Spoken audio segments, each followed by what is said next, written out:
As of today, withdraw from all of the family businesses. Rachel, the second-born daughter of Count Lesseltine, was standing in front of her father, Count Lesseltine, as he said that he had tried to give his second child a fair chance, but he was mistaken. He then asked, "What do you think of this plan, Raymond?" "It was a nice idea but short-sighted," said the firstborn son of Count Lesseltine. "Realistically, it was difficult to succeed within the Empire's market. After exploring it thoroughly, there was no profit to be made." Rachel thought, "Oh, isn't that the proposal for a waffle maker? I guess I'll have to redirect my plans." Raymond then said that from now on, she should leave the family businesses to him and focus on her engagement. Her father replied that he had already written a letter to the Imperial Palace. Rachel asked, "A letter to the Imperial Palace?" He explained that he would push for her engagement to the Crown Prince. Rachel was shocked. "His Highness the Crown Prince? An engagement?"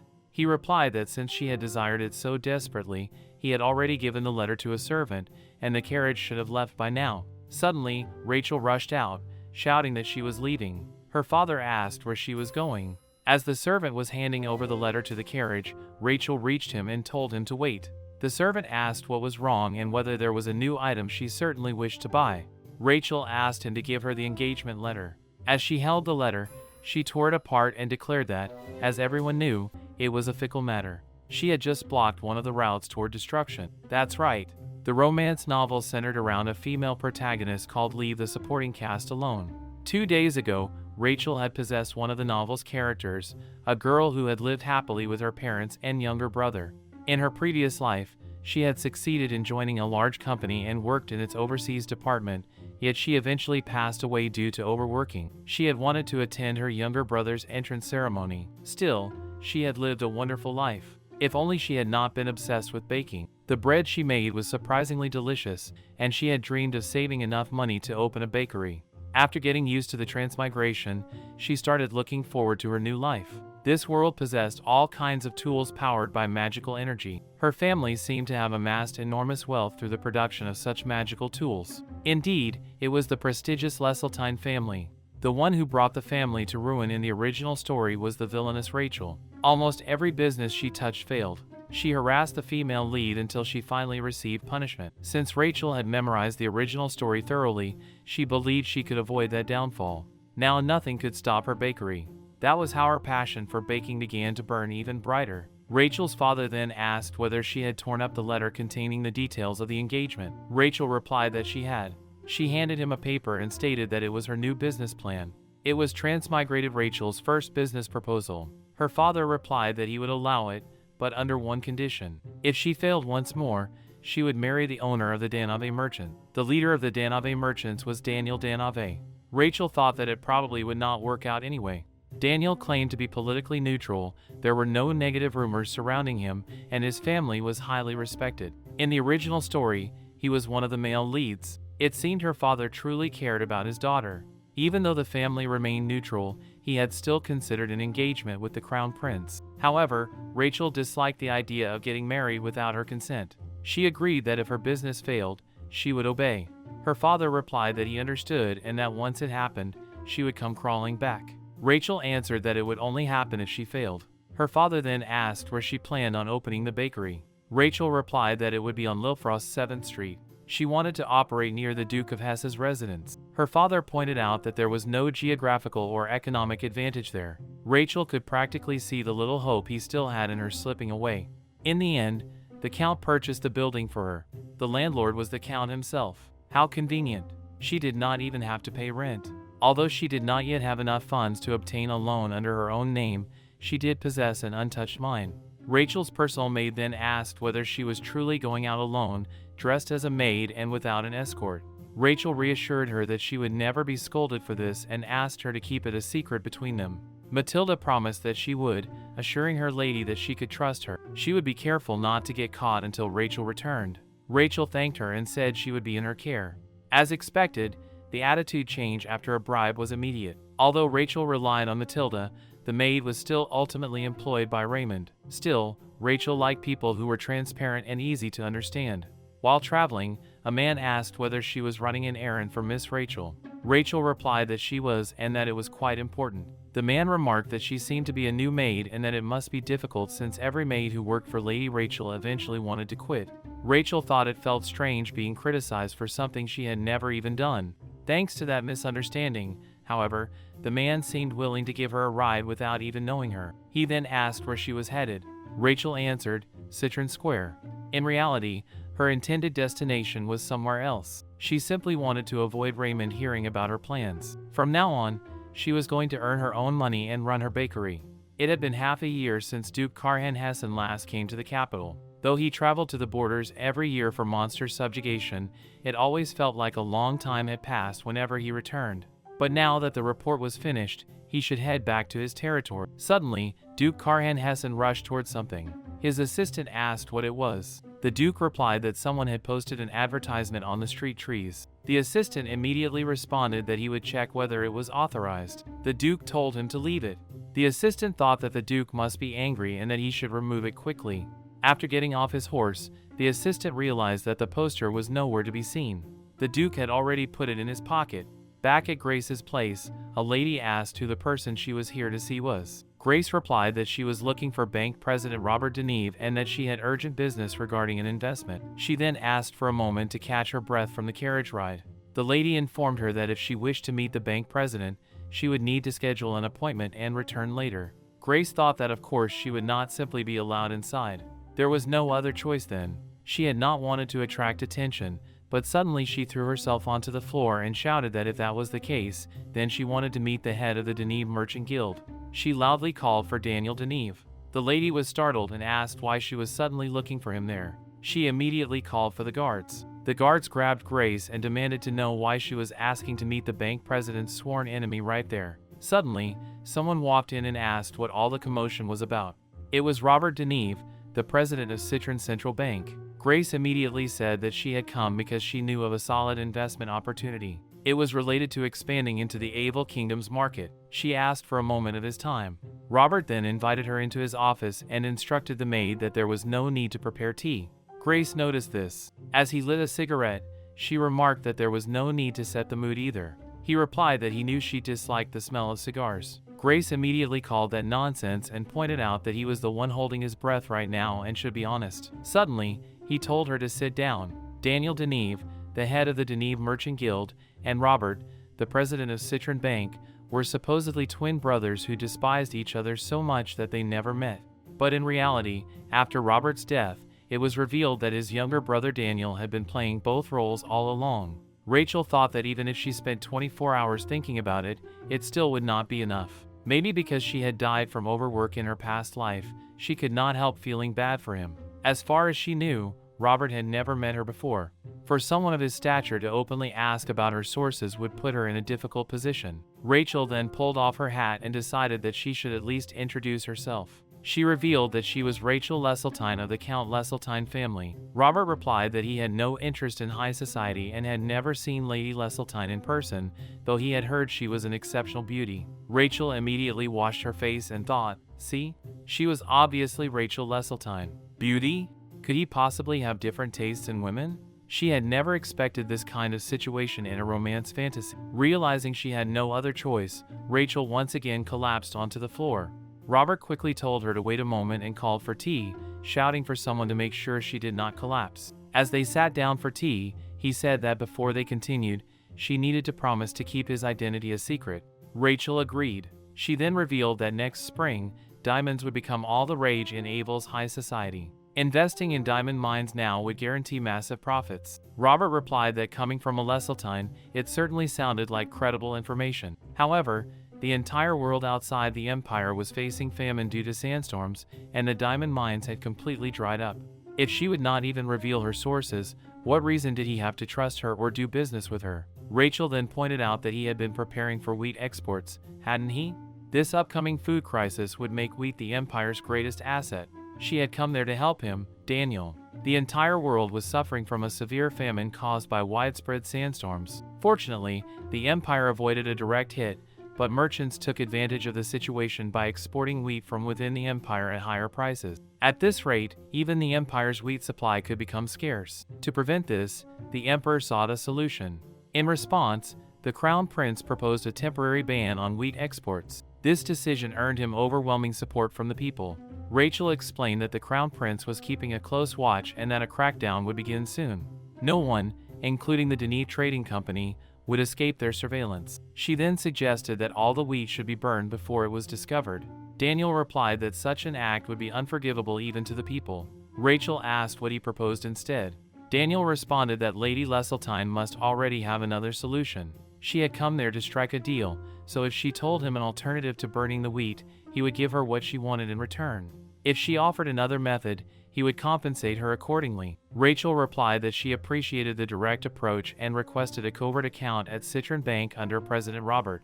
Daniel immediately rejected the idea, saying it could damage the bank's credibility. Account access was restricted to the owner, and a covert account should not be necessary. Rachel countered by asking what would happen if someone from her family offered a bribe to access her account. A dishonest employee might be tempted. Daniel then suggested lending her an account under his own name, but Rachel refused. That would give him the opportunity to claim her money as his later. Daniel responded that he had always conducted business based solely on trust. If she could not trust him, then she could trust no one. Rachel admitted that his confidence was impressive and agreed to use his account. She then revealed that behind building number 7 on Lilfrost Street, there was a large warehouse. She would leave it open so he could store the wheat there. Daniel pointed out that it was dangerously close to Duke Hassan's estate, one of the Crown Prince's most trusted men. Rachel replied that the best hiding place was often right under their noses. He could move it there without worry. Besides, the warehouse belonged to Rachel, the failed businesswoman. No one would question why raw materials were piled up there. Daniel thought that such confidence could only come from someone who truly knew what she was doing. As payment for renting the warehouse, Rachel requested that he sell her some of the wheat at half price. Daniel replied that since he needed to get rid of it anyway, he could sell her all of it. However, he suspected that she intended to donate a portion, didn't she? Daniel had secretly been involved in charity work for the less fortunate. During a famine, the people who suffered the most were not the nobles or the wealthy, but the poor, especially children in orphanages. Rachel revealed that there was an orphanage on Lilfrost Street number 12. All unsold bread and pastries from her bakery would be donated there. She added that she planned to make a lot of delicious bread and pastry. Daniel was surprised and asked if she was serious. Rachel replied that thanks to the affordable ingredients she had secured, it would be possible. With that settled, she suggested drafting the contract. Daniel agreed immediately but suddenly remembered something and asked for the name of the diamond mine they were contracting with. Rachel replied that it was the Hector mine. Daniel was shocked. That was an abandoned mine where only copper had ever been discovered. Rachel calmly stated that diamonds would soon be extracted there. She then teased the mysterious identity holder, asking whether he trusted her information or not. Daniel replied that he would pay any price if she would simply tell him her source. Rachel only responded with a playful later. And so, a contract with strict penalties for breach was finalized. In addition, for the time being, all diamonds extracted from the mine would be exported exclusively to the Kingdom of Avil. With the supply limited, the price of diamonds within the empire would skyrocket. Even then, wealthy nobles would eagerly open their wallets, allowing them to sell at exorbitant prices and use the profits to donate even more. Daniel praised the idea as brilliant and said it was an honor to work with her. It had been a successful negotiation that secured both a distribution deal and an exclusive mining contract, as well as a huge victory in obtaining flour for the bakery. Later, back in the kitchen while cleaning, Rachel complained that her back hurt. She wondered if everything was good enough, but there was still bread to bake before sunset. To make the bread, she gathered flour, yeast, sugar, salt, milk, eggs, and butter. The ingredients tasted slightly different from the ones in her previous life, so she needed to find the perfect recipe all over again. Flour, yeast, sugar, and a pinch of salt went into the bowl. She adjusted the ratios in separate bowls and carefully took notes for each attempt. Then she poured the egg and milk mixture into the bowl. Once the dough began coming together, she kneaded it thoroughly. The process made her incredibly happy. She wanted nothing more than to bake bread in her own shop forever. She remembered the first time she had baked bread and how happily her little sibling had eaten her failed attempt. She wondered whether he was doing well without her. Then she suddenly remembered that the Rachel of this life also had a sibling. Countess Lesseltine had suffered multiple miscarriages after giving birth to Raymond. Overcome with grief, she adopted a child, and that child became Rachel Lesseltine. Later, the Countess successfully gave birth to a younger daughter. Her existence eventually turned Rachel into the so-called villainess. Rachel had originally planned to give the best loaf to the Count, but perhaps she should give one to her younger sister too. Family relationships were always safer when they remained friendly. After the secondary fermentation was complete, Rachel removed the meringue cookies from the oven. She then placed chunks of dough into the bread pans and began baking. All she had to do now was keep repeating the process until she found the perfect recipe. While reading a letter that suggested delaying mining operations to avoid the Crown Prince's surveillance, Rachel thought that she should write back in a roundabout way to indicate that she expected proper money laundering. Suddenly, someone entered and informed her that young Master Raymond had asked her to stop by his office after lunch. Rachel replied that if he had something to say, he could come and meet her himself. At that very moment, Raymond appeared from behind and said that he had a feeling she would say exactly that, so he had come personally. Rachel immediately wondered what this man wanted from her now. "What do you want?" "I'm a little busy right now," Rachel said. Raymond replied by asking whether she was leaving the house. Rachel asked who had said that and sarcastically wondered if he had come to praise her for it. Suddenly, Raymond grabbed Rachel by her clothes and shouted that it was ridiculous. After what she had done to Isabel, did she really think leaving the house would make everything disappear? He continued by saying that the only reason their father had not disowned her was probably because of their mother's last words. Rachel paused. Her last words? Thanks for telling me something that wasn't in the original story, she thought. But had he actually asked their father if it was true? Raymond angrily called her a bastard and shouted that instead of being grateful, she had pushed her own sibling into the pond and was now acting completely calm. Rachel responded by asking if that meant she was a bastard too. She then stated that she never planned to leave because her bakery was here after all. If he had already said everything he wanted to say, then he should just leave. Raymond replied that she was planning to leech off this place forever and, after struggling to find the words, called her an orphan before storming off. Later, Matilda tried to guess what Raymond might be thinking right now. Perhaps even he had not thought that far ahead. Rachel decided to assume it was something like that. After bribing Matilda, she asked whether what Raymond had said was true.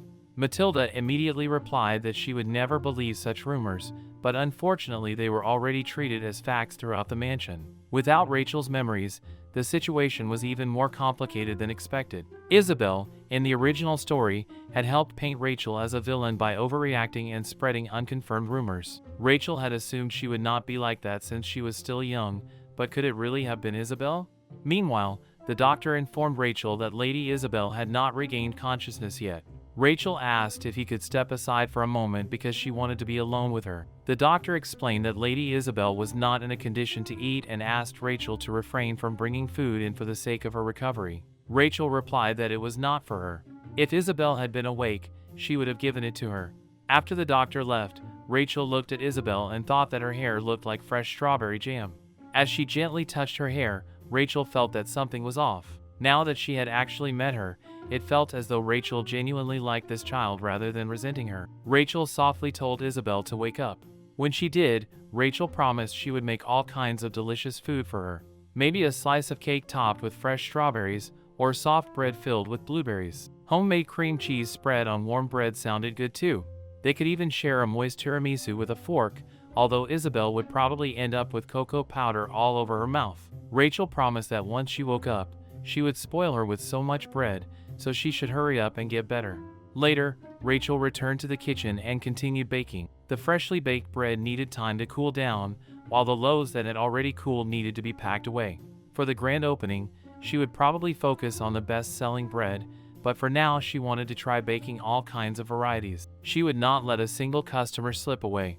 That way, she could buy the building from her father even sooner. Suddenly, someone called out to Rachel from behind. She turned around and was shocked to see Isabel standing there. Isabel said that she had been so scared that she might die. Holding Rachel's hand, she thanked her and called her sister. Rachel asked what she was thanking her for. Isabel replied by asking what she meant. Rachel had saved her when she fell into the pond.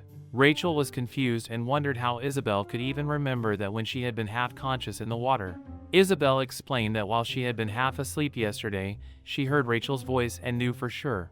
The rumors and the truth were completely different. Rachel was left wondering how she should respond to that.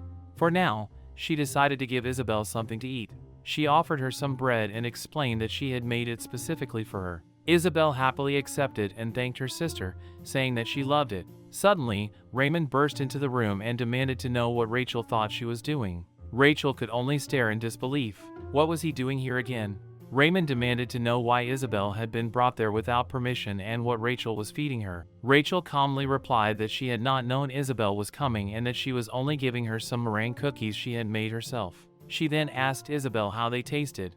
Isabel happily replied that they were absolutely delicious. The cookies Rachel had given her were so sweet and were the best she had ever tasted, so Raymond should not be too angry with her. Isabel then asked if he still did not understand. Ever since Rachel had ended up in this world, no one had ever taken her side. Yet now Isabel was actually standing up for her.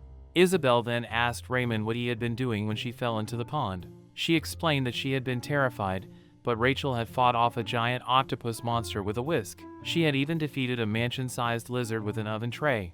On top of that, Rachel had promised to bake her lots of delicious bread once she got better. Rachel was left wondering whether Isabel had simply dreamed all of that when she visited her in the infirmary. Either way, Isabel had already spoken.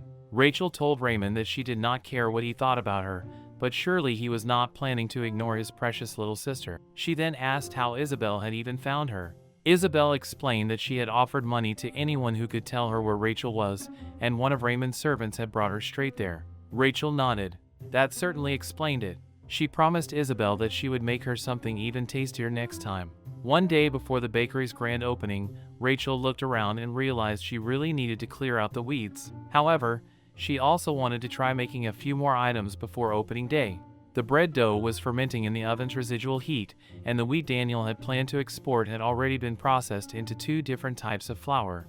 In other words, she now had everything she needed. This time, she was making pumpkin muffins. If they turned out well, they would be a hit with everyone regardless of age or gender. To make the pumpkin muffins, she prepared pumpkin, cake flour, butter, eggs, sugar, almond flour, baking powder, and several other ingredients. First, she boiled the pumpkin. Part of it was sliced into crescent shapes while the rest was scooped out. Next, she mixed all the ingredients together to create the batter. She piped the batter into muffin liners in a circular motion, placed the pumpkin slices on top, and put them into the oven. Meanwhile, the bread dough had finished rising. Rachel decided to add the leftover pumpkin to that as well. After doing a quick round of weeding and returning, the pumpkin muffins were finally done. As she tasted one, she thought that the moist texture was exactly why she had used boiled pumpkin instead of pumpkin flour. It would pair perfectly with fresh cream. Then she suddenly realized something. Had she baked too many just for practice? What was she supposed to do with all of them? She was already baking bread too. Then she remembered that she had planned to donate the leftovers. In that case, she should bake even more. Hopefully, the children would love them. Later, Rachel introduced herself to Catherine, the director of the Stabilo orphanage. Catherine warmly welcomed her and remarked that it was wonderful to have such a kind neighbor. Rachel replied that she looked forward to getting along with her. There was no need to reveal her last name. Catherine thanked her for donating the leftover bread and commented that it seemed just as warm and inviting as freshly baked goods. Rachel explained that since it was her first day open, she had miscalculated how much to bake. She then asked for a small favor. Would Catherine mind giving her an honest review of the bread she had brought today? She would love some feedback. Catherine readily agreed and suggested that everyone try it immediately. The children became excited the moment they saw the treats and quickly gathered around them. They exclaimed that the bread was amazing. One child even said they could live off it forever, while another declared that they wanted to learn how to bake bread too. Rachel laughed and explained that ovens were very hot and dangerous, but once they were older, she would happily teach them all kinds of tips. Until then, she would keep baking for them. For a brief moment, Rachel thought Catherine's eyes flashed blue, but she wondered if it had simply been her imagination. Concerned, Rachel asked whether the bread did not suit her taste. Catherine immediately denied it.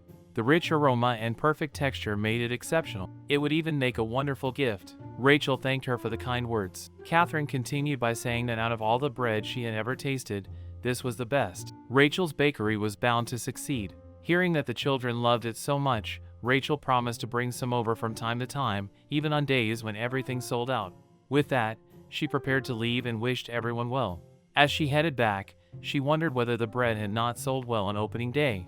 Everyone who tried it had offered such genuine praise. It looked fine to her. Then Rachel smiled to herself.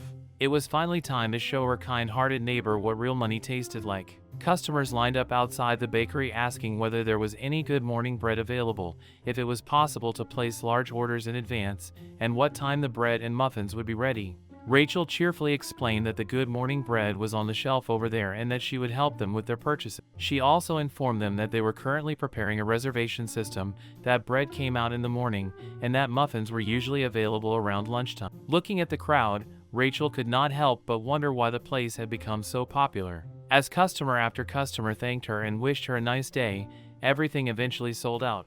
Business was booming. Rachel thought that life really was all about luck. Maybe when she had time, she should consider turning the second floor into a living space. As she gathered the money she had earned, she thought that she should eat something first. Today, she was craving mint chocolate chip cookies. However, she had also been thinking about taking some to Isabel.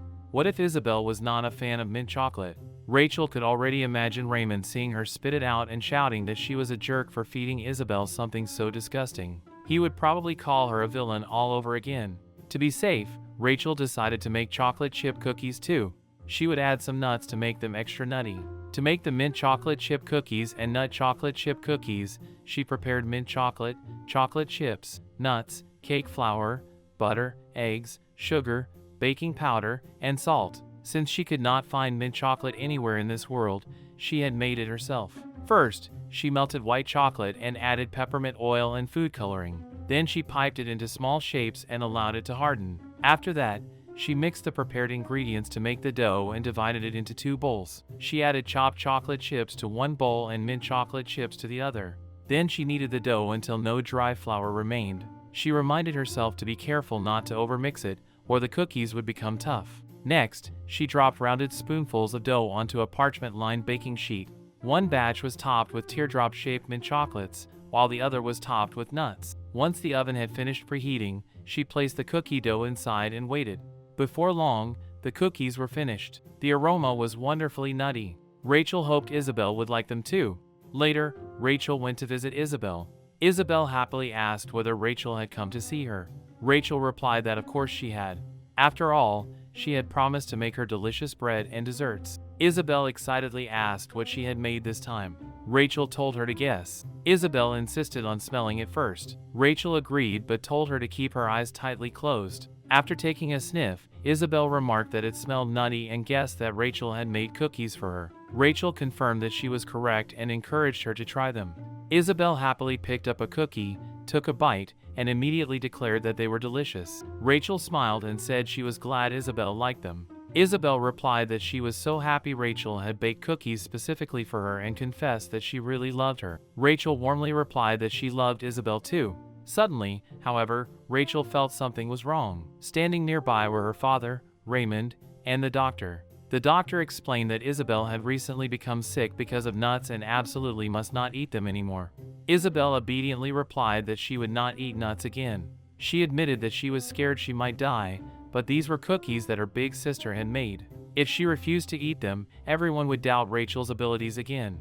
People were always saying that Rachel could not do anything right. So Isabel had decided to endure it as much as possible and tell her sister that the cookies were delicious so that Rachel might finally receive some praise. Earlier, when Rachel had asked how the cookies tasted, Isabel had already begun feeling unwell. Suddenly, Isabel collapsed. The servants immediately panicked and shouted for a doctor to be called at once. They hurried to provide first aid as quickly as possible. Hearing the commotion, Rachel's father rushed over and demanded to know what was happening. Then, after seeing the situation before him, he turned toward Rachel and asked if she had fed Isabel nuts. Isabel had a nut allergy?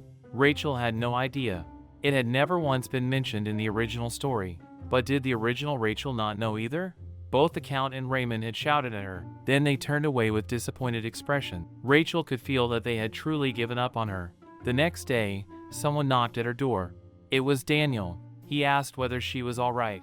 Rachel replied that she was. Daniel then asked whether there was any connection between the items she had asked him to bring and the unusual decision to close the shop. He had initially thought it might have something to do with the suspicious individuals lingering around the bakery. Rachel explained that it was probably her brother's doing and that she would explain everything later. Daniel nodded and informed her that the number of suspicious people had decreased, but they would continue maintaining the guards. They could not risk letting anyone discover the warehouse. Rachel was surprised. So the number had decreased rather than increased. They must have assumed she was about to close the shop. Changing the subject, Rachel offered him a Madeleine. Since he had arrived so suddenly, she had only brought out a few of the ones she had left, but they were one of her specialties. Daniel immediately replied that he did not eat food that had not been verified. Rachel shrugged and said that was fine, then she would eat it herself. As she took a bite, Daniel quickly changed his mind and said it was alright. Now that he had seen her eat it, he would give it a try. The moment he tasted it, a faint blush appeared on his face. He admitted that it was delicious. Rachel happily informed him that starting tomorrow, she planned to make condensed milk madeleines as well. She then asked whether he was curious about the recipe. Daniel asked whether she would tell him if he was. Rachel replied that she would, provided he offered proper compensation. She was already considering expanding the shop if business continued to go well. Daniel commented that he had heard she was terrible at business, but that rumor seemed completely false. Putting that aside, he turned the conversation back to business. Lately, he had been seeing products from her bakery everywhere. He had even heard that they were becoming popular among noble ladies. Rachel was surprised and asked about the noble ladies. Daniel explained that even the previous Duchess Hessen had spoken highly of her bakery. He then asked whether Rachel had any connection to her. Rachel immediately replied that she could not think of any connection at all. If she had the opportunity to meet the Duchess, she would run there faster than anyone. After all, it would allow her to build a relationship with the greatest bread enthusiast and a potential VIP customer. Daniel still found the situation suspicious and advised her to lay low for the time being. The Duke's side was likely watching them. The conversation then shifted to franchise royalties. After discussing the details, Daniel suggested finalizing everything after observing sales for a little longer. Rachel agreed and reminded him that she had promised active support for the franchise as well. She also added that she always prioritized better conditions. Before he left, she asked whether he was heading to the Merchant Guild. Daniel replied that he was and that he would be working there until dawn. Rachel stopped him for a moment and handed him a gift. She told him to take it home and eat it. Work was important, but he needed to take care of his health too. Daniel blushed slightly. Rachel continued by reminding him to eat proper meals. Daniel thanked her and said he would consider the Madeleine's payment for the items she had asked him to procure. The herbs she requested would arrive before sunrise. Later, as Rachel received the herbs and began working in the kitchen, she hoped this would work just as it had in the original story. However, the smell was absolutely awful. There was no way she could eat it as it was. Since it was about time to develop a new menu item anyway, she decided to make bread that could be eaten alongside it. This time, she prepared blueberry bread. The ingredients included bread flour and fresh blueberries. The method was similar to making regular bread. First, she sifted the bread flour and prepared the dough. Then she thoroughly washed the fresh blueberries and allowed them to drain. After kneading the blueberries into the dough, she placed it into a mold and baked it in the oven. Before long, the blueberry bread was ready. Finished. Now she needed to hurry to the Count's mansion. If she delayed any longer, Isabel might. As Rachel entered the mansion, Raymond glared at her with complete hatred and declared that she had a lot of nerve showing up after what she had done. Rachel remained calm and simply told him to move aside. She had something for Isabel to eat. Raymond came charging down and shouted that Rachel was completely insane. He demanded to know if she was really trying to kill Isabel this time. Rachel quickly denied it and explained that she needed to give Isabel medicine to suppress the allergic reaction. Raymond suddenly slapped Rachel across the face and demanded to know how he was supposed to believe her. Rachel pleaded with him to trust her just this once. She reminded him that she was his sister too and would never hurt Isabel. Raymond coldly replied that he had never, not even once, thought of her as his sister. Rachel's hands trembled. Raymond then shouted for her to get out and never come back to the mansion. He did not want to see the likes of her ever again. Suddenly, Rachel punched him in the face as hard as she could, knocking him to the ground. She demanded to know what exactly he wanted her to do. If he was going to keep making Isabel suffer, then he could go ahead. Her poor little sister was stuck with both a terrible brother and a terrible sister. Raymond fired back, saying that if it were not for Rachel, Isabel would have been much happier. Rachel angrily told him not to make her laugh. If that were true, then why had Isabel come looking for her? At that moment, the Count arrived and asked what all the commotion was about. He then turned to Rachel and asked what she was trying to feed Isabel. Rachel hesitated before explaining that it was a rare herb that was difficult to obtain, combined with several unusual ingredients. The Count was surprised and asked how she had even come up with such a thing. Rachel explained that a talkative pharmacist customer had told her about it some time ago, and she had provided plenty of extra service in return. In reality, this medicine was something Daniel had desperately created for the protagonist Euphemia in the original story. From behind the Count, Raymond shouted that Rachel was trying to give Isabel medicine that even doctors had never heard of. He insisted that it absolutely could not be allowed. The servants also began speaking up. They questioned how anyone could trust Miss Rachel and suggested that she might be deliberately lying. Others repeated the accusation that Miss Rachel had tried to kill Miss Isabel. Rachel wanted to protest and say it was not true, but she knew nobody there would actually believe her. The Count finally spoke and declared that this would be her last chance. Rachel was confused and asked what he meant. The Count explained that if the medicine she had brought did not work as she claimed, then she would no longer be his daughter. Furthermore, that day would be the last day she was ever allowed to set foot in the mansion. He admitted that a family should at least have a minimum level of trust in one another. However, Rachel had indeed put Isabel in danger, so he could not fully trust her. She would have to prove herself. Did she understand? Rachel calmly replied that she understood. Later, Rachel entered Isabel's room.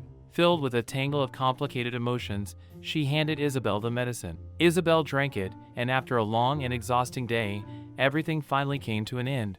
The servants soon began whispering among themselves. Had they heard the news? Miss Rachel had healed Miss Isabel. Later, Rachel asked Isabel whether she was really that happy about getting better so quickly.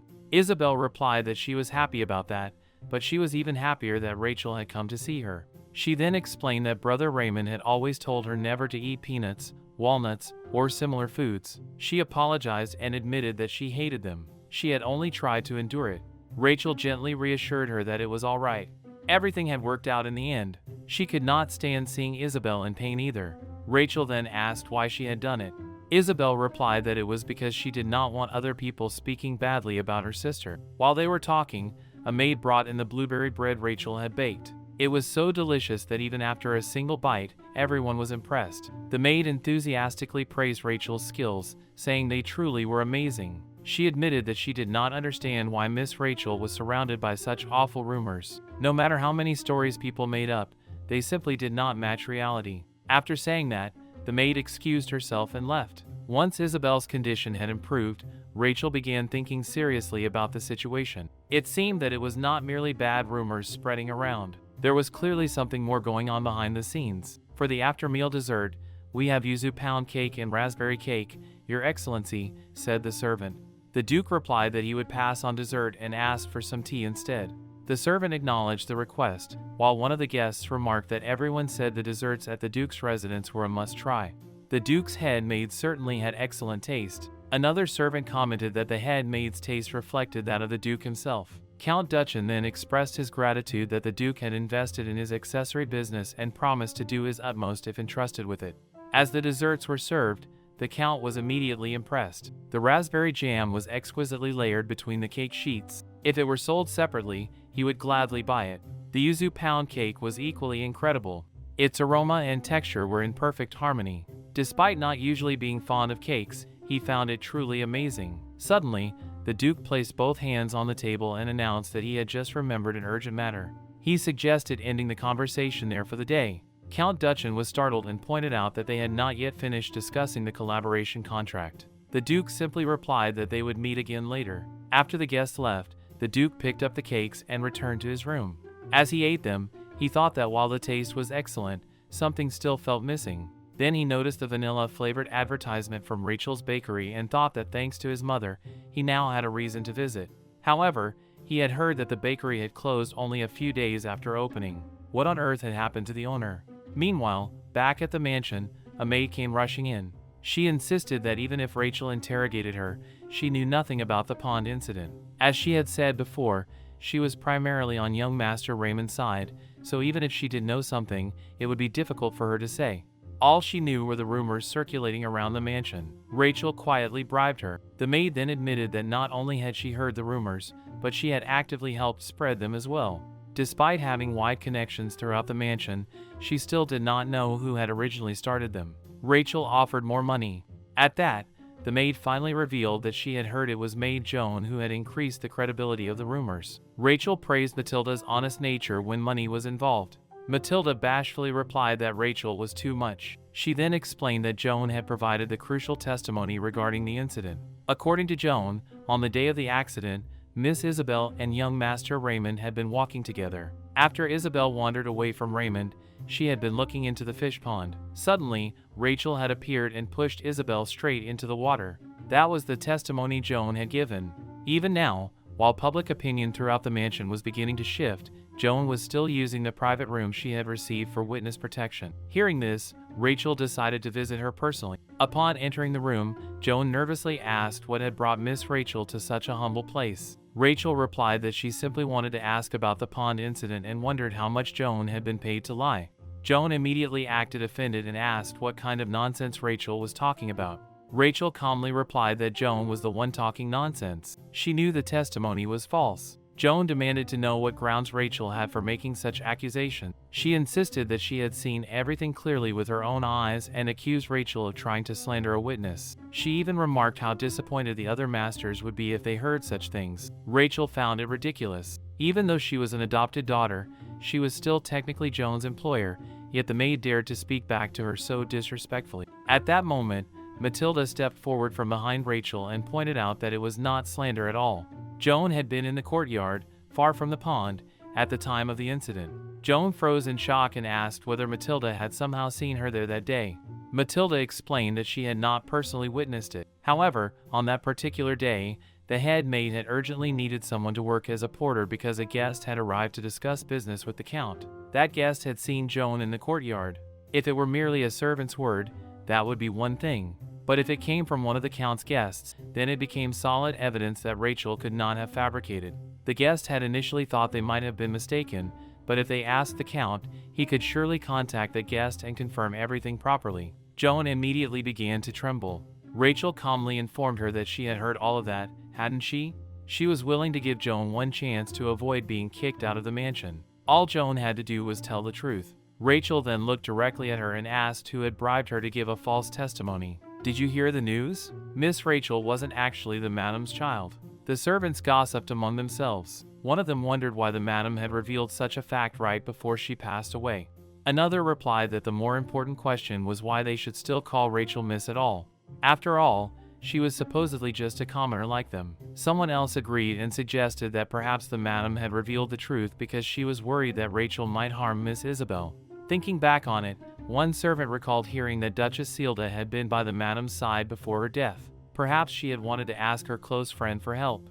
After all, how could they allow a commoner to remain attached to the Count Leseltine's household and enjoy such luxury and privilege? To them, it seemed outrageous and presumptuous. Back in the present, Maid Joan stood before the Count and finally confessed that her testimony against Miss Rachel had been a lie. The truth was that she had not been there at all. She apologized to Rachel for what she had done. Rachel thanked her for telling the truth and calmly asked who had put her up to lying. Before Joan could answer, the Count suddenly shouted, "Miss Rachel." Rachel immediately shouted back for him to be quiet. She demanded to know whether it had really been so irritating that she was an adopted daughter. She already knew that a girl with unknown origins becoming a member of the prestigious Leseltine family had always been a thorn in the servants' sides. The things they said behind her back were not something she had heard only once or twice. She had heard them countless times. Until now, she had believed they were not worth paying attention to. It was true that she was adopted, but she could not allow misunderstandings created by lies to continue. Raymond stood nearby, completely speechless. Unable to accept the situation, he questioned whether Rachel had simply bribed the maid. Before Rachel could respond, Isabel stepped between them and objected. She explained that Brother Raymond was wrong. Big Sister Rachel had simply happened to find her when she was sleeping. There was no culprit behind the pond incident. She had been saying that from the very beginning, yet nobody had listened to her.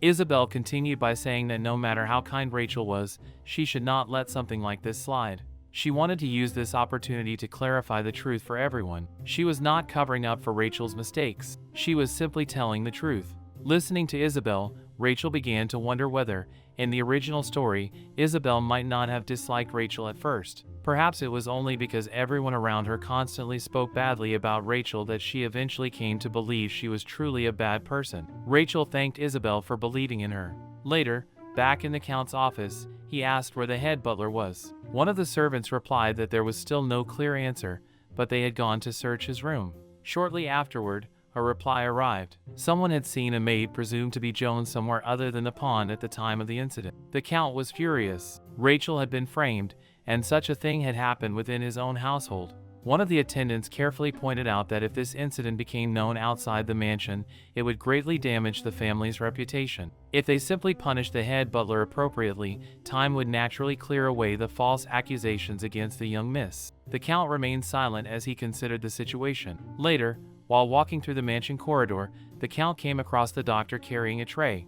After greeting him, the Count asked why he was bringing it out of Isabel's room. The doctor explained that Rachel had brought it and that he was planning to dispose of it just in case. Hearing Rachel's name, the Count asked for the tray instead, saying that he would take care of it himself.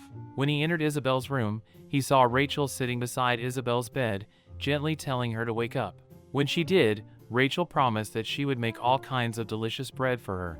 The Count picked up one of the loaves Rachel had baked and took a bite. It was delicious. As he tasted it, memories of the recent incident flooded back into his mind. Turning to one of his men, he ordered him to investigate everything again. Isabel had claimed that the pond incident was an accident, but there might be a real culprit after all. The man was surprised. The Count then declared that he would personally question the head butler and deal with him. As for the matter of Rachel's innocence, he ordered that it be properly publicized both inside and outside the family. "Good morning. 2 loaves of toast, right?" Rachel asked. The customer confirmed the order, and Rachel informed them that the total would be 6,000 koros. After thanking her and wishing her a great day, the customer left. Closing right after opening had certainly caused some damage. The business was not completely dead, but that only meant Rachel needed to be even more prepared for her future VIP guest, Duke Hessen's visit. First, she decided to make some muffins and decorate them like cupcakes using the Duke's favorite ingredient, strawberries. Just as she was about to begin, someone entered the bakery. Rachel instinctively informed them that they were already past closing time. However, the moment she looked up, she immediately corrected herself and welcomed the customer inside. The visitor was Karhan Hessen, the Duke himself, the greatest knight who protected the empire from monsters and foreign nations in the north. However, he had been facing quite a dilemma lately. Earlier, one of his servants had been shocked after learning that a gift could not be accepted. The servant questioned how that could be possible when the Duke only accepted gifts in the form of food. Another servant explained that while they were truly grateful for the Baron's generosity, their master unfortunately had little interest in desserts. According to the previous head butler, the Duke only accepted them because food was still food. The servant apologized sincerely, explaining that they had only wanted to do their best for their master. The Baron replied that the Duke was fortunate to have such an excellent head butler. Meanwhile, the Duke mourned the loss of what he considered his emergency supplies, or rather, his precious dessert stash. Back at the bakery, the Duke thought that perhaps that was why he had not received a single sweet treat since then. Before he realized it, he had rushed all the way there. Thankfully, the bakery was still open. Rachel apologized that they were in the middle of tidying up but encouraged him to look around freely. The Duke's attention immediately landed on the cream cheese and blueberry toast. He thought that this bakery clearly understood flavors. Rachel then mentioned that she had prepared some samples and asked whether he would like to try one. Since there were no tables yet, he would have to eat at the counter. The Duke agreed. A moment later, Rachel served him a muffin topped with fresh strawberries and strawberry whipped cream. The Duke was immediately astonished. Before him sat a golden brown muffin, layered with sweet strawberry cream and beautifully arranged fresh strawberries on top. There was simply no way a combination like that could taste bad. He even thought it might be better if the bread were slightly chewier and softer. The moment he took a bite, he was overwhelmed. This was truly a heavenly taste. Rachel noticed his reaction and politely asked if everything was all right. The Duke immediately replied that he would be taking some of these. Rachel asked how many he would like to order and informed him that they were always ready for bulk orders. In that case, she added, they also offered special perks. The Duke was intrigued. Just placing a bulk order already made obtaining desserts easier, and now there were extra benefits too? Rachel explained that the bakery even had a membership system. VVIP members received a secret gift along with a very special dessert featuring a unique selection each time. Without hesitation, the Duke declared that he would place a bulk order. He wanted the most expensive item available. Rachel then informed him that she would prepare 20 boxes, each containing 5 macarons. The Duke paused. Macarons? What were those? Rachel explained that they were somewhat similar to dakois. They were a type of cookie made with round meringue shells and filled with various flavors in between. Even the name sounded delicious. Now that he had heard the description, he was even more curious. Meanwhile, elsewhere, several people were discussing the macarons. They questioned whether those sweets really came from Rachel's bakery. They certainly looked pretty, but no matter how attractive they appeared, they had been made by the woman nicknamed the Reincarnation of Witch Margarita. What if they were poisoned? Others quickly dismissed the idea. After all, the Duke himself had chosen them, and everyone had been praising how delicious they were. That was enough reason for the famous kitchen assistant trio to investigate personally. They decided to taste them and deliver a thorough review. One confidently declared that they would critique them mercilessly. Choosing a macaron, they each took a bite. The moment the flavor hit them, they were completely shocked. This could not be real. The sweetness was perfectly balanced without being overwhelming. It combined crispiness, chewiness, and softness in perfect harmony. On top of that, the appearance was incredibly adorable. There was only one conclusion they could reach. This dessert was absolutely incredible. You seem troubled, my lady. The assistant's observation caught her attention. She asked whether it had really been that obvious. The assistant replied that it was rare to see her sigh like that. She reassured him that it was nothing and there was no need to worry. However, there was something she was curious about. Turning to Owen, she asked whether the macarons had truly been purchased from Rachel Bakery. According to the rumors spreading among the servants, the bakery's owner was supposedly that same Rachel Lesseltine who had once been called the disgrace of the Count's family. Owen explained that he had been curious as well and had looked into it personally. It was true. The owner really was the same Rachel, the woman infamous not only among the nobles but also among the commoners. Hearing this, she thanked Owen for keeping her company and told him he could rest now. Left alone with her thoughts, she reflected on the situation. As both the former duchess and the head of the orphanage, the bakery she had praised the most had turned out to be run by someone infamous for her alleged misdeeds. Yet the Rachel she had met could never be someone deserving of such a disgraceful title. So which side was telling the truth? As she picked up another macaron and took a bite, she remembered Rachel enthusiastically talking about creating a recipe using soybean flour as well, describing it as a flavor people of all ages could enjoy. The memory only strengthened her resolve. She needed to investigate this matter again. Meanwhile, back at the bakery, Matilda energetically declared that she would work as hard as the wages she received. Rachel laughed and told her yes, all the bread had already been baked, so she only needed to handle the checkout and packaging properly. Matilda agreed and wished her a good day. Watching her leave, Rachel thought that Matilda seemed especially cheerful today. Then again, Rachel herself was in a great mood too. It was all thanks to Duke Hessen. Thanks to his massive bulk order, her pockets felt very secure. Later, Rachel arrived at the Deneve Trading Company, where Daniel welcomed her. He explained that since Robert was unavailable today, he would be delivering the news personally. Rachel immediately realized that today she was dealing with the Daniel version. Living a double life like that had to be exhausting. Daniel then commented on the carriage she had arrived in. It looked rather shabby. He jokingly wondered whether the Lesseltine estate held some sort of ritual that rejected all the luxurious carriages they owned. Rachel replied that she had been returning from work and, for his information, that carriage happened to be the best rental available. Looking at Daniel, Rachel reflected on how different he seemed compared to Robert. While Robert was rigid and blunt, Daniel was much friendlier. If she wanted to be less generous, she might even call him a borderline delinquent.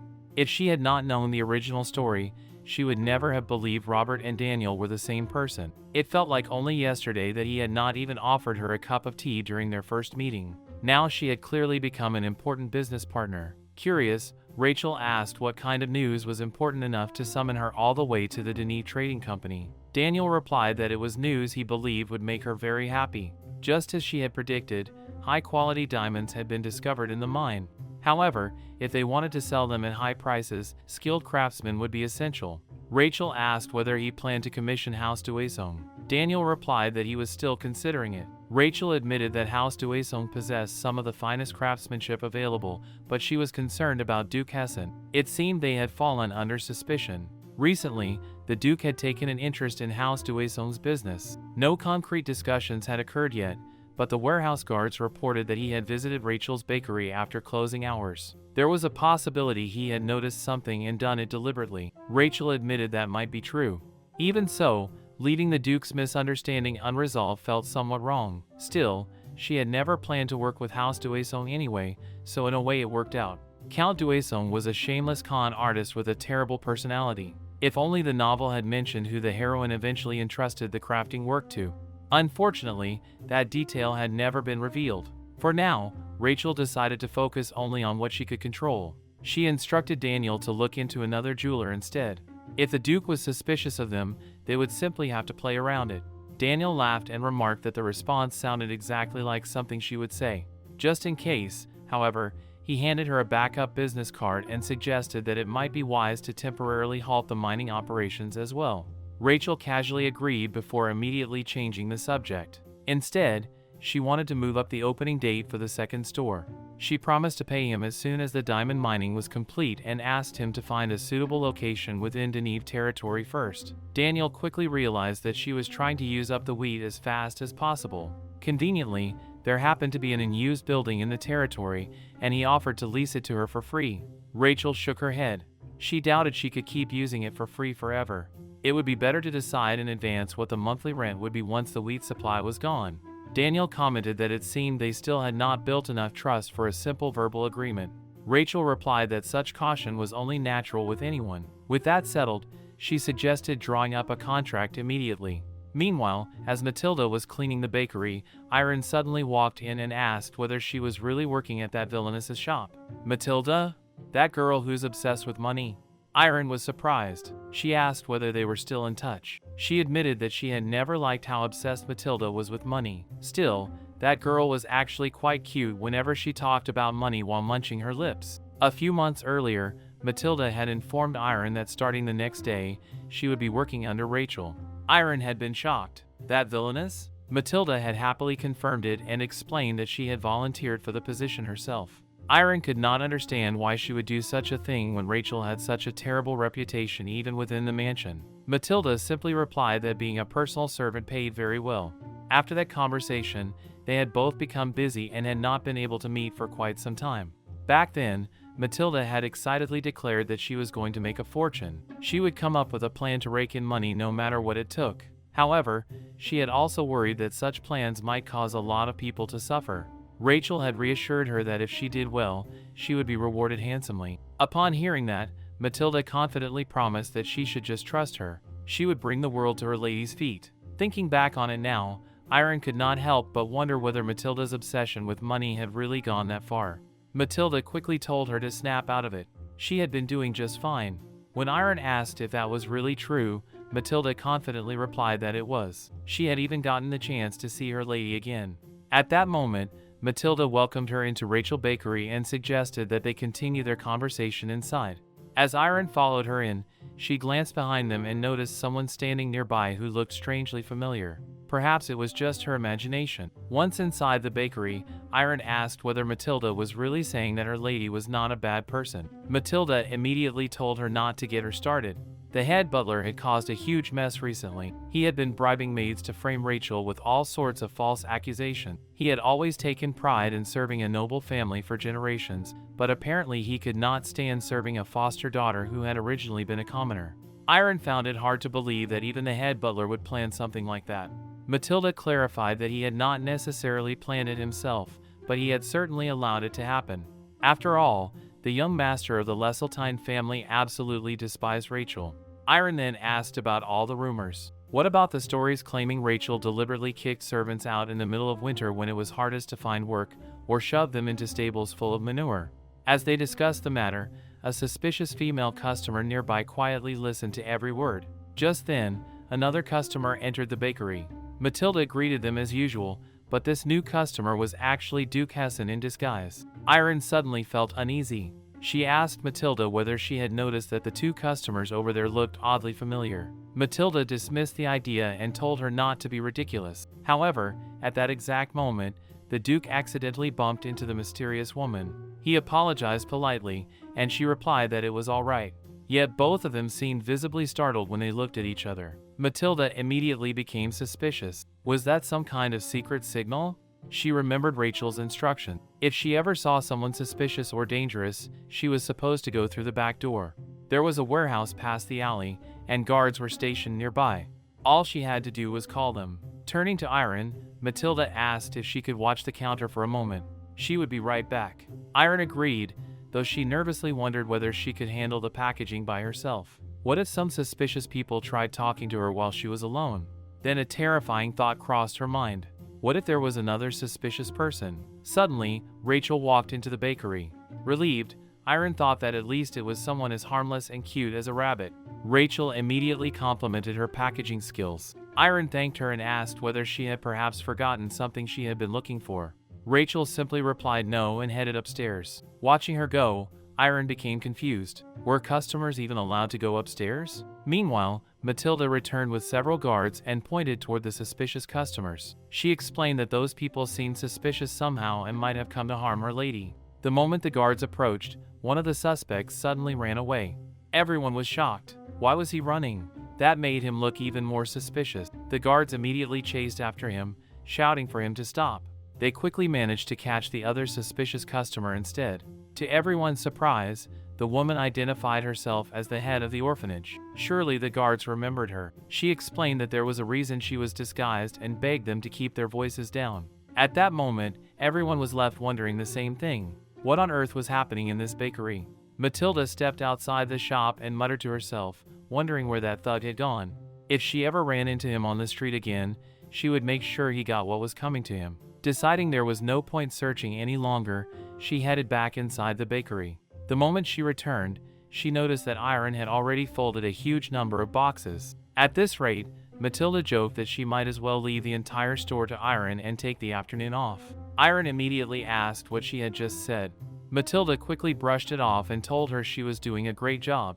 Returning to their earlier conversation, Iron asked whether all those rumors about Rachel were completely fake. Matilda admitted that she had been wondering the same thing herself. Even among the maids who claimed to have witnessed Rachel's misdeeds, there had been many times when their stories simply did not match up. Thinking back, even before Rachel opened the bakery, Matilda could not recall a single occasion where she had acted like the horrible person everyone described. When she first heard that Rachel had pushed Isabel into the pond, she had thought that it finally proved the rumors. Yet it turned out Rachel had been framed all along. So in summary, Rachel had never actually committed all those terrible deeds. Instead, she had simply been tormented by maliciously exaggerated rumors. Matilda agreed completely. She had blindly believed whatever young Master Raymond and Joan said and ended up thinking Rachel was some ruthless villainess. In reality, Rachel cared deeply for both of them. Listening from nearby, Rachel could not help but think that nothing won over Matilda's heart better than money. Suddenly, Iron noticed a familiar customer. Wasn't that Catherine? Catherine approached the counter and explained that she would like to pay. Matilda happily assisted her. Catherine then requested another large order of bread.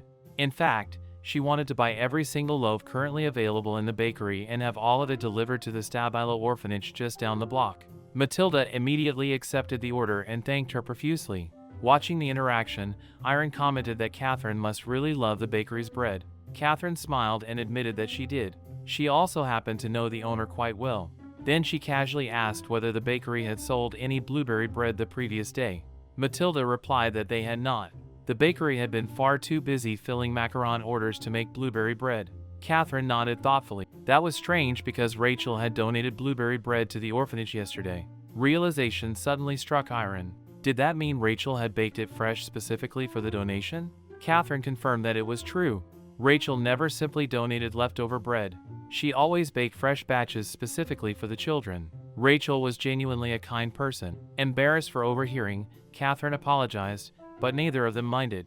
Shortly afterward, Matilda informed her that the delivery order was ready. Catherine thanked the two girls and affectionately called them little troublemakers before leaving. Watching her go, Iron found herself thinking that Rachel really was a good person after all.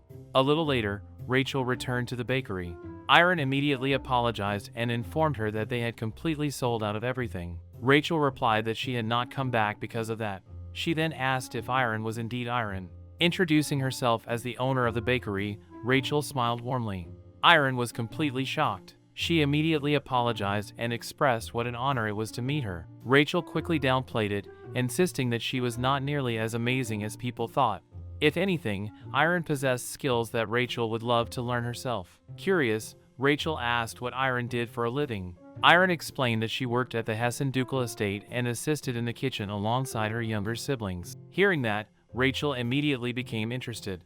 She asked whether Iron would consider working at the bakery. Rachel had been looking for a talented employee exactly like her.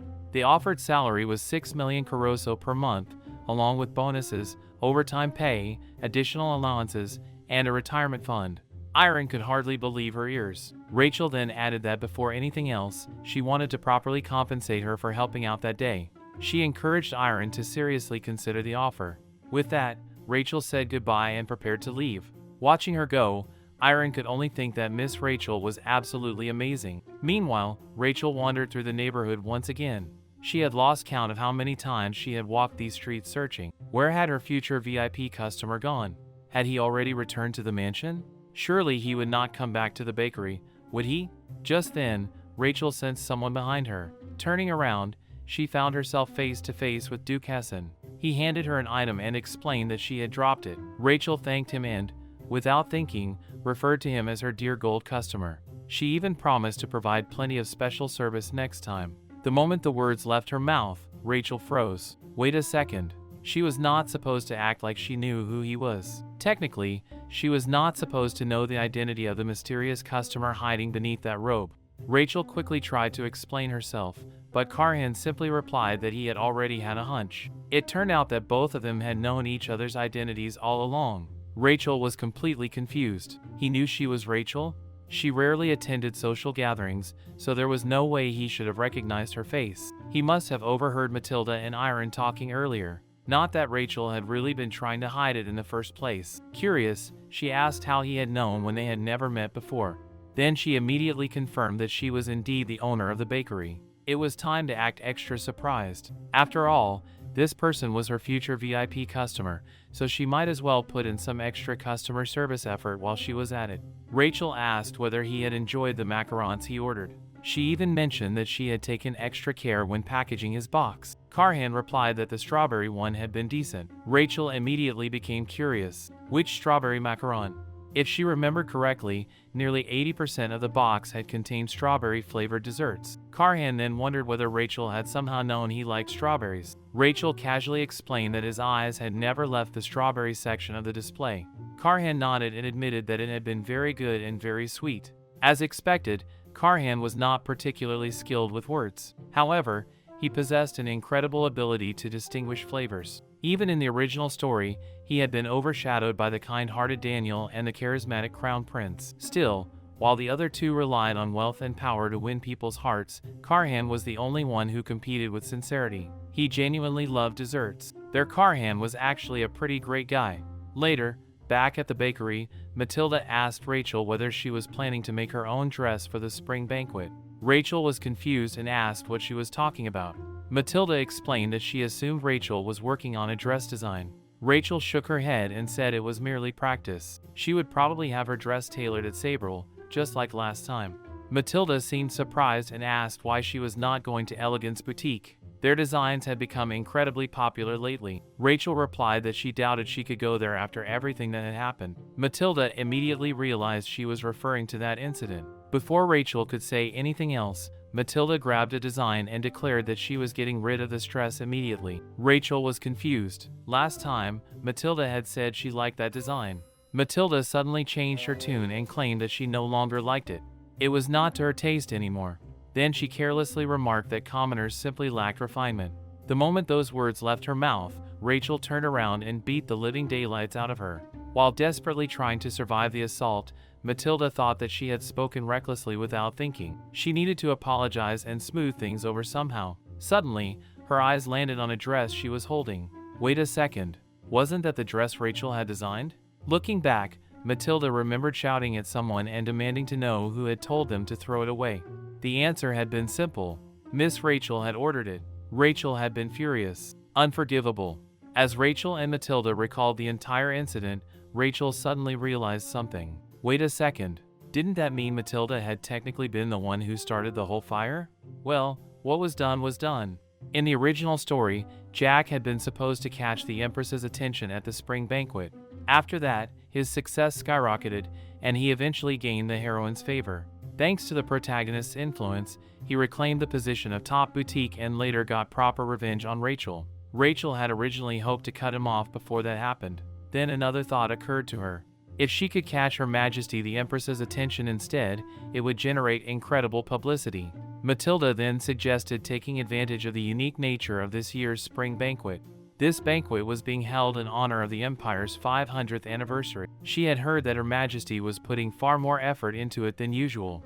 Unlike previous banquets, which were attended mostly by young nobles, this year's event would also attract many middle-aged and senior nobles. She had even heard that the Count himself planned to attend.